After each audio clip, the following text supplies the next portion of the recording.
In today's video, I'll be showing you how to revert to the default font on the Samsung Galaxy A25 5G. So first, open the Settings app, then scroll and select Display.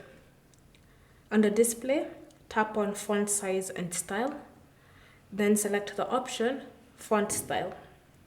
From here, look for the option labeled Default and then just tap on it and you see the change applied automatically. If you've enabled bold font, you can also just turn that off if you decide you want it to be disabled. And so you'll see the changes has been applied automatically and your phone has now reverted to the default font. Thank you for watching. If you have any questions or comments, leave them down below and we'll get back to you.